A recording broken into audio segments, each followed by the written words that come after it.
Hello guys! Mga igan, mga best friend, mga bossing. Kamusta po kayo? Magandang buhay po sa inyong lahat. Diyan po sa abroad, sa United States of America, Canada, Saudi Arabia, UAE, Singapore, Malaysia, at saan man pong sulok ng mundo ay may Pilipino. Sa ating po mga OFW at sa ating po mga seafarers. Kamusta po kayo? Magandang buhay po sa inyong lahat. Dalangin ko po sa may kapal ang malakas na pangangatawan para sa ating lahat. Okay po, tuloy na po tayo. Ito po ay natutungkol sa 2005 10 piso Apolinario Mabini, Andres Bonifacio. Ito po ay bagong tuklas. Yan, bagong tuklas. Ito po ang ating pag-uusapan at tatalakayin. Yan. Okay po tuloy na po tayo Ito po kasing 2005 na to, ang ating pagkakaalam isang klase lang. Yan, dun sa numista. Sa numista kasi sa frequency nila, sa record nila, sa datos nila, isang klase lang ang 2005, yung verse 1. Yan tingnan natin sa numista Sa numista 2004, 2005, 2007. Yung 2005, isa lang po, verse 1. Verse 1, pero ang halaga niya na 57.19, almost uncirculated. Tapos ito, uncirculated. 57.19 na ang kanilang halaga. Yan. Yung 2005 po yun Ngayon po, ang aking natuklasan, etong 2005, meron pang isang klase, bali dalawang klase sila. Dalawang klase. Isang verse 1 at saka isang verse 2. Yan. Ang 2005, verse 1 tsaka verse 2, no? Ay, verse 1 tsaka verse 3 pala. Kamali na naman ako. Verse 3, yung verse 1 at saka verse 3. Ito pong natuklasan ko, verse 3 po siya. Ito po ang verse 1 kasi, 2005. Ibabaliktad ko itong isang Ito yung verse 1 Yan. Para medyo maliwanagan tayo.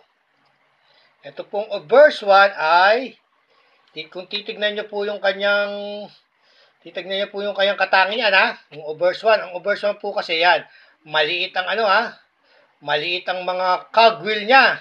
Yung cogwheel, yung mga ipin, maliliit. Maliliit ang kanyang mga ngipin. Tapos yung yung legend niya, yung 1993, malayo dun sa may distansya yung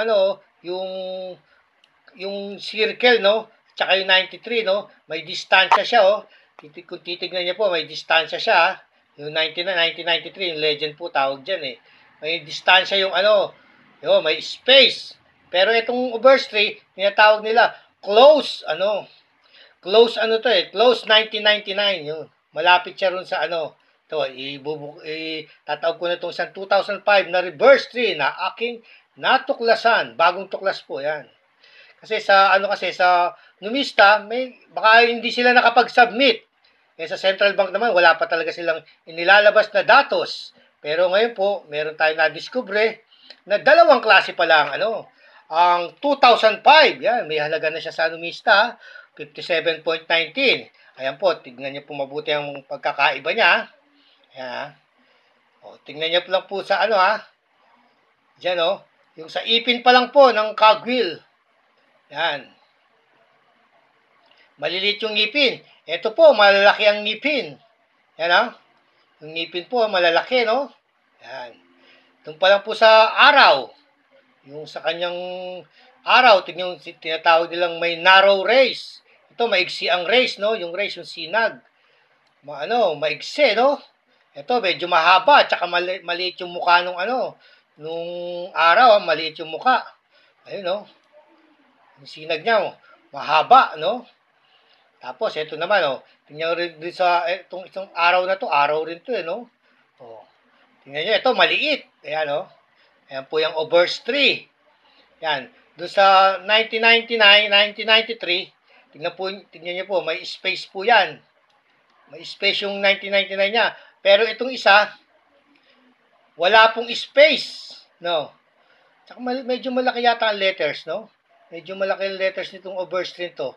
Yan. Wala pa pong inilabas na datos ang dyan, ang Central Bank, kung talagang ang kanilang inilabas na 2005 na 10 piso, dalawang klase. Pero ayon po sa numista, doon sa kanyang records, sa kanyang datos, isang klase lang ang obverse. Ang 2005, obverse 1 lang raw. Pero itong na-discover natin, dalawang klase pala siya. Dalawang klase. Yan, obverse, obverse 1, ito, obverse 1, ito, obverse 3. Yan, babalik natin ulit yung mga coins, ha. Yan. Ayan, ang coins, 2005. Yan. Oh, yun. 2005. Ayan po, ha. Pareho silang 2005. Pero pareho yung harap, no? Pareho yung harap.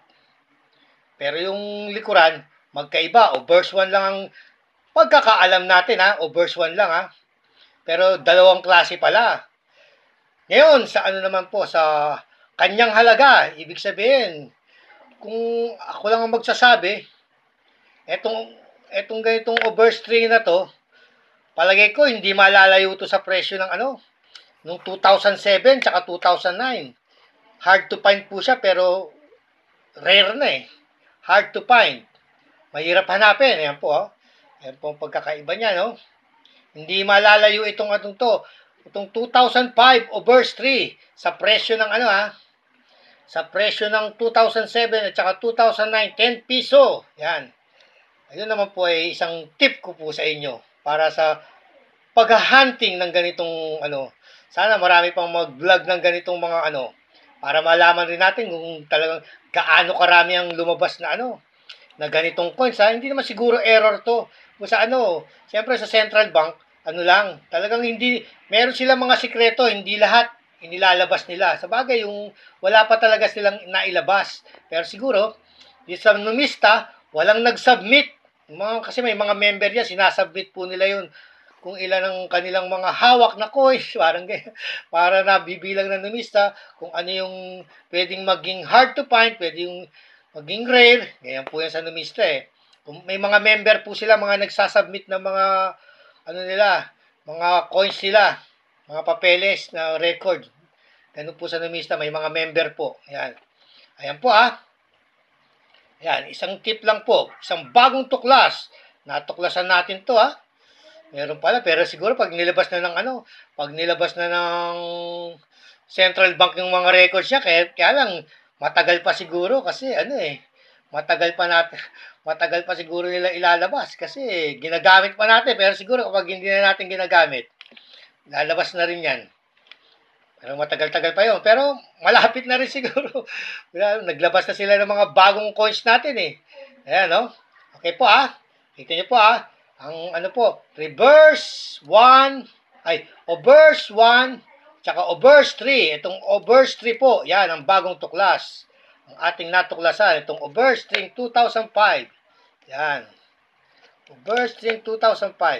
Medyo paulit-ulit si host kasi medyo kailangan paulit-ulit natin yan para ma-master natin. Kasi pagka isang tingin lang, hindi natin makukuha sa isang tingin yan eh. Sa isang silip lang, sa isang aral, kailangan rin inuulit-ulit hanggang sa masanay po tayo. Yan, ha. 2005, yan ang 2005. Obverse 1, yan. Ito, 2005, obverse 3, ang ating bagong tuklas. Yan. Kailangan lang ma-share natin sa ibang mga nangungulekta ng coins na meron palang ganyang coins. Ayan, no. So maganda siya, no. Matataas yung kanyang mga ngipin. Tapos yung 1999, yung legend niya, dito sa obverse 1, may distansya. Dito, close. Wala siyang distansya, no? Sabi niya, close 99, tawag dyan eh. Okay po, ha. Sana po yung nakapagbigay ako ng kaunting impormasyon, kaunting aliw para sa pangungulekta ng coins.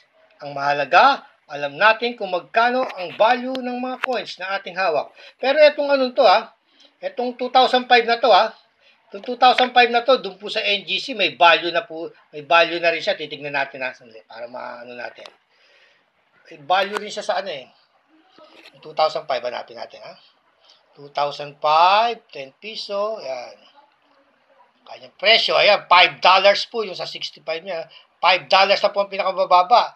Pagkadating pa ng araw, itong 2005 na Itong ano to 2005 na verse 3. Tansya ko po, hindi po malalayo ito sa sa presyo ng 2007 tsaka 2009 na 10 piso. Hindi po malalayo ito. Kasi mahirap hanapin. Kasi mga nakatago talaga sikreto yan eh. Kasi hindi kagad natuklasan ng mga numista. Kasi numista, maraming member yan Marami silang member. Hindi basta-basta natuklasan. Kasi diyan po sila nakakatuklas na ang mga coins na pwede maging rare dahil sa mga nagsasubmit, parang survey na rin. Okay po, hanggang sa muli, lagi po nating tatandaan, ang mga barya ay bahagi ng kasaysayan. At tayo po ay bahagi ng kasaysayan ng Pilipinas. Bye for now. Don't forget to subscribe.